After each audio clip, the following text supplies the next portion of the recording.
Há cerca de 2 anos atrás, eu estava tranquilamente no meu gabinete pastoral lá em Santos, quando chegou um e-mail de uma pessoa desconhecida.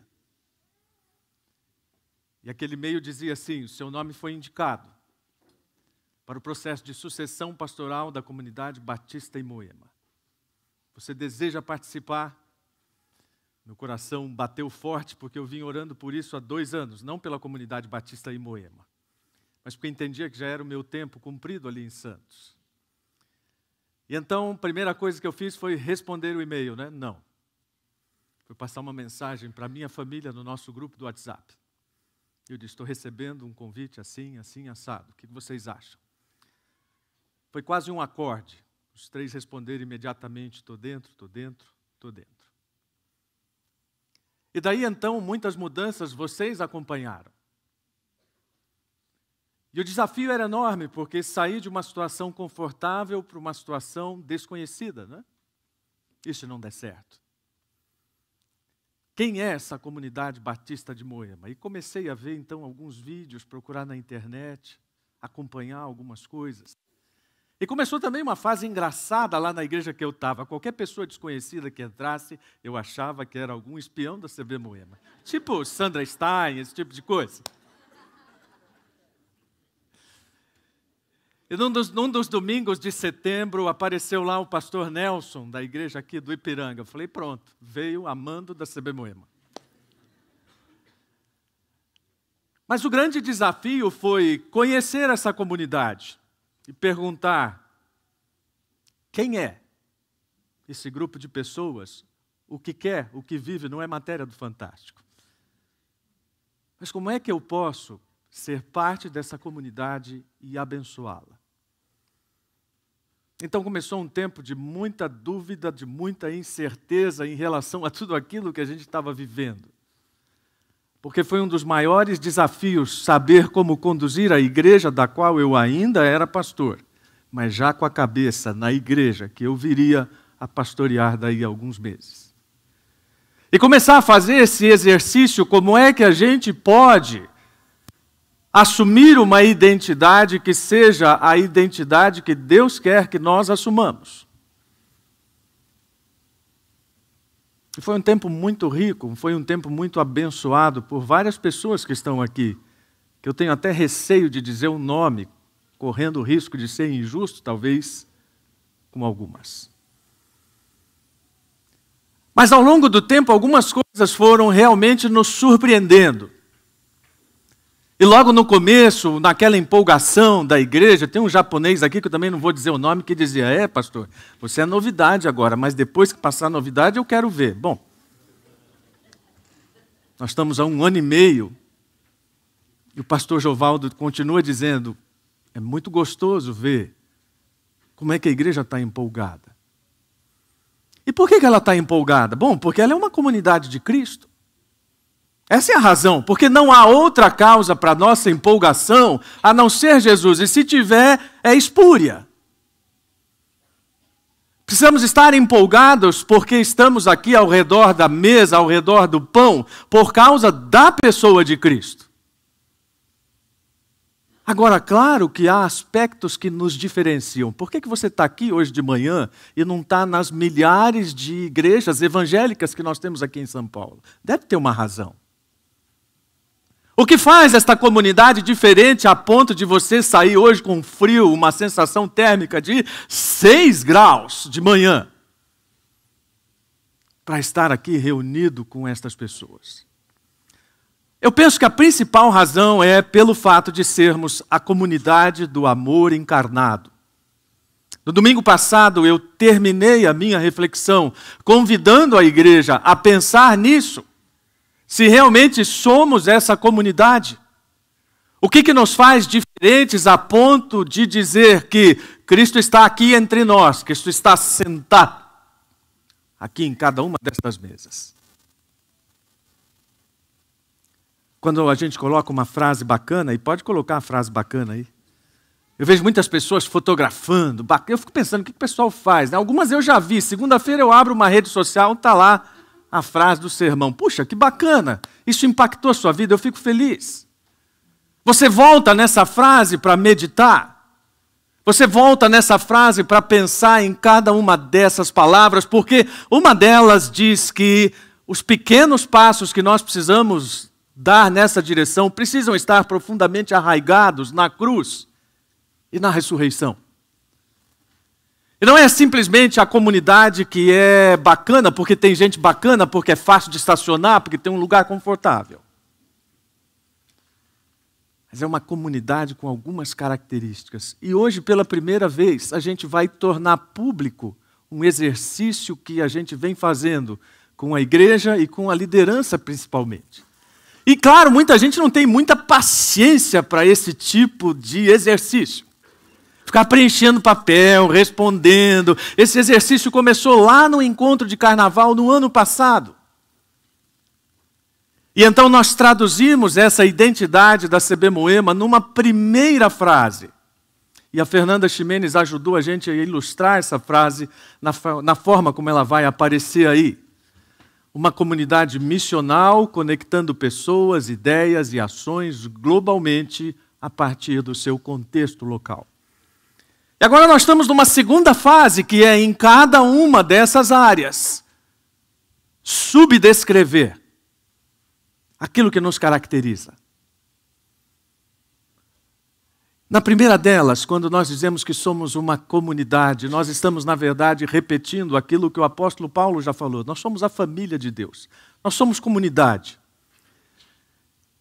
E isso, às vezes, é só um discurso, porque não é uma prática. E, convenhamos, ser uma comunidade é bem desconfortável, não é verdade? Você chegar aqui no domingo, ver as mesas desse jeito diferente, e falar, puxa, eu vou ter que sentar na frente do irmão, vou ter que olhar para ele, vai começar aquela história, ora com ele. Isso é muito chato para algumas pessoas. Isso me tira do meu conforto. Vou ter que me preocupar com o problema do meu irmão? Sim, vai ter que se preocupar com o problema do seu irmão. Porque ele é o seu problema. A não ser que você não queira ser família de Deus. Vai ter que se preocupar com as crianças? Sim, vai ter que se preocupar com as crianças, porque uma igreja que não integra geracionalmente suas pessoas tem os dias contados. Há um documentário, acho que é do Darren Patrick, se não me engano, onde ele começa a falar um local, um templo antigo, no meio de uma fazenda, e diz, essa igreja morreu. Mas ele diz, essa igreja morreu porque seus pais não souberam transmitir a seus filhos a razão da sua fé. Uma igreja que não pensa nas suas crianças, nos seus jovens, e que não os coloca como parte das suas celebrações, está assinando sua declaração de morte. E claro, não é só o papel da igreja, é o papel daquilo que você faz lá em casa. Então existe uma conexão muito grande, você pai, você mãe, entre aquilo que você está fazendo aqui e aquilo que você está fazendo em casa. O meu pai é pastor, agora já jubilado, mas muita gente perguntava para ele qual era o segredo de ter 3 filhos nos caminhos do Senhor. Eu posso responder. Eu sempre vi no meu pai a verdade daquilo que ele pregava, vivida lá em casa. De tal forma que, como filho, não havia para mim qualquer conflito entre o que ele falava no púlpito do domingo e aquilo que ele era na segunda-feira, no nosso convívio. Pelo contrário, ele era a personificação de Cristo no nosso convívio. E é isso que eu procuro fazer. Se nós quisermos entender a igreja por essa perspectiva, nós precisamos cuidar das novas gerações. E precisamos levar aos nossos filhos a ideia de que a igreja não é aquilo que acontece aos domingos, mas é aquilo que acontece entre os domingos.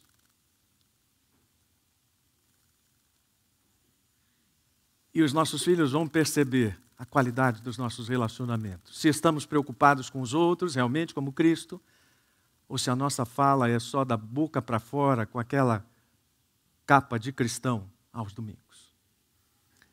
Esse é o tempo em que não apenas nós cantamos, em que nós ouvimos uma palavra, mas é o tempo em que nós olhamos para os irmãos e sentimos profundo amor por eles.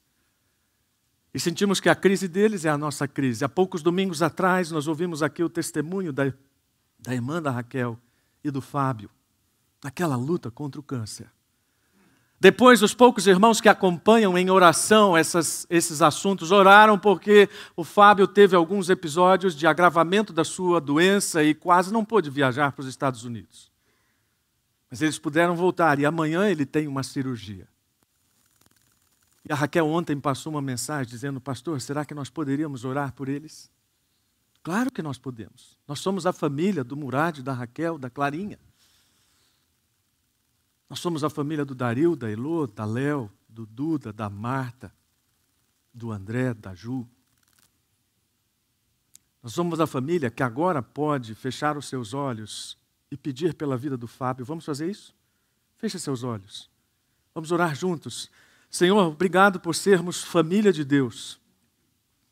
Obrigado porque o Senhor nos dá a excelente oportunidade de vivermos as diferenças sendo igualadas em Cristo. Isso é um desafio constante, porque a nossa inclinação é olhar a vida a partir do nosso próprio umbigo. Mas o desafio de Cristo é olhar a vida a partir da cruz. E isso muda o nosso olhar por quem sofre. Isso muda o nosso olhar por quem carece de apoio que só o Senhor Jesus pode dar. Senhor, nós continuamos acompanhando o Fábio em oração. Nós ouvimos o seu testemunho aqui. A sua fé foi declarada diante desta comunidade e hoje nós temos oportunidade de mais uma vez clamar para que a tua vontade soberana seja feita sobre a vida dele. E essa vontade vai muito além do que aquilo que os nossos olhos podem perceber da sua doença. Há um contexto amplo que está diante dos teus olhos. Então põe a tua mão sobre a vida dele, abençoa a cirurgia que vai ser feita amanhã. Conforta também o coração de todos os familiares e que Raquel e Murad principalmente se sintam amparados e confortados por esta família, em nome de Jesus. Amém. Mas não somente isso, nós também pensamos que esta é uma comunidade missional. E ali onde você vê uma setinha escrita centralidade da palavra de Deus, você vai ver daqui a pouco tempo uma porção de coisas. Porque tudo aquilo que o pastor André falou há pouco sobre a importância de sermos uma igreja que sabe no que crê e que fundamenta suas convicções na Escritura, não deve se perder e não vai se perder. E é esse embasamento que faz com que nós possamos dizer que a igreja é missional. E nas pregações do ano passado isso foi de diversas formas mostrado e definido. Mas eu quero lembrar apenas uma característica que Michael Gorin atribui a essa igreja. É uma igreja de contraste. O que é isso? Se o mundo é injusto, nós vamos ser uma comunidade justa. Se o mundo não se importa com as pessoas, nós vamos ser uma comunidade que se importa com as pessoas.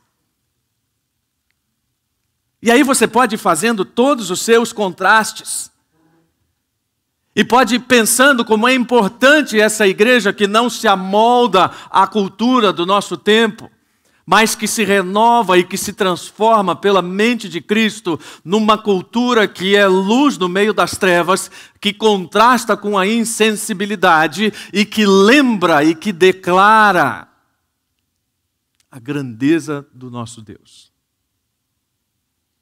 Então esse é um desafio. Antigamente a gente pensava em missões, e é isso que o Gorin diz, a gente pensava em missões, era um sujeito atravessando o oceano para ir falar lá nas tribos perdidas da Indonésia. E a gente pensava em evangelismo como sujeito entregando um folheto evangelístico. Mas o mundo mudou. Palavras novas surgiram, missional é uma palavra nova, local é uma palavra nova, e agora a gente não sabe direito o que está longe e o que está perto. Por isso, ser missional é a essência da igreja. Está descrito aí numa frase que eu projetei no ano passado. Não é a atividade específica da igreja, mas a própria essência e identidade da igreja, à medida que ela assume seu papel na história de Deus, no contexto de sua cultura e participa da missão de Deus para o mundo. Nós temos uma missão. E nós estamos participando dessa missão que não é nossa, mas é do próprio Deus. No terceiro aspecto dessa definição, nós vimos que estamos conectando pessoas. E essa é a beleza de sermos corpo de Cristo, de fazermos tudo integradamente e de sermos elementos de conexão. Uma das coisas mais gostosas de ser pastor, aliás, domingo passado eu citei, que eu fui almoçar com a família do Oliver. Eu só não falei que no meio do almoço ele falou assim: pastor, você gosta de ser pastor?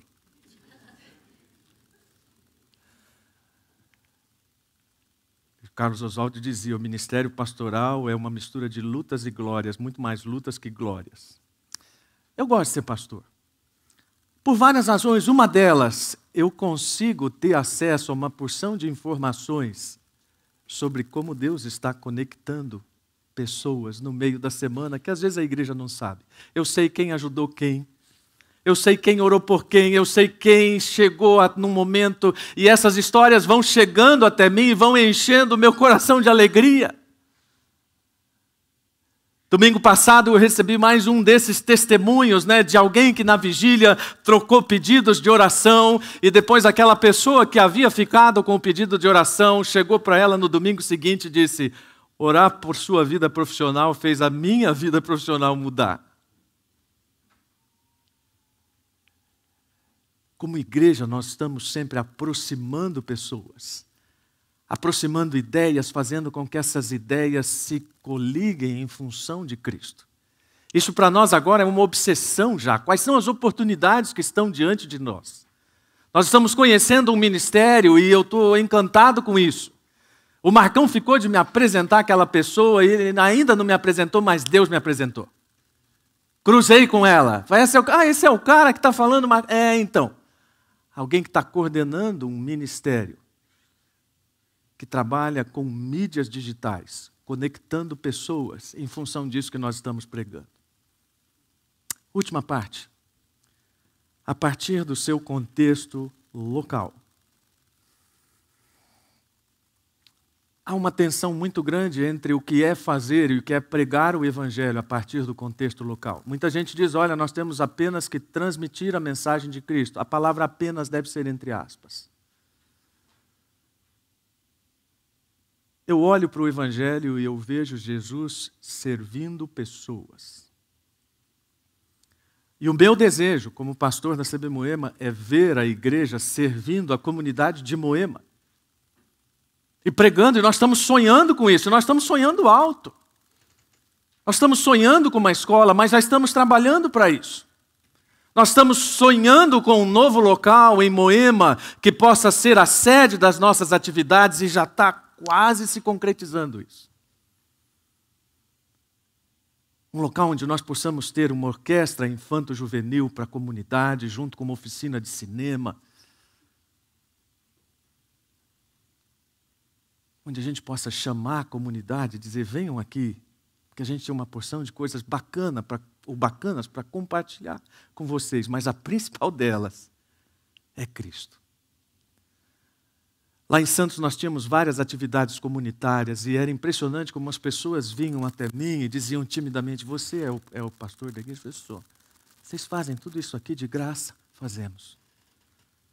Mas vocês não cobram nada? Não cobram. Por quê? Porque é uma forma de servir a comunidade. Nós somos uma igreja que não tira das pessoas, nós damos às pessoas. E aquilo impressionava muito as pessoas. Porque esta é a forma que nós temos encontrado para agir no meio deste mundo que está cego, trazendo a luz de Cristo. Só que para terminar, é muito bacana essa história de nós vamos ser bênção em Moema, né? Quem? Eu, pastor André, pastor Felipe, afinal, pessoal, mas vocês já são pagos para isso, né? Pessoal da equipe ministerial. Eu já disse aqui perante a igreja que o pastor houve uma série de sugestões. Pastor, nós podíamos ter um ministério assim? Podíamos. Podíamos também fazer? Podíamos. Um ministério com empresários, beleza. Um ministério para falar sobre economia solidária, fantástico, beleza. Quem vai fazer isso?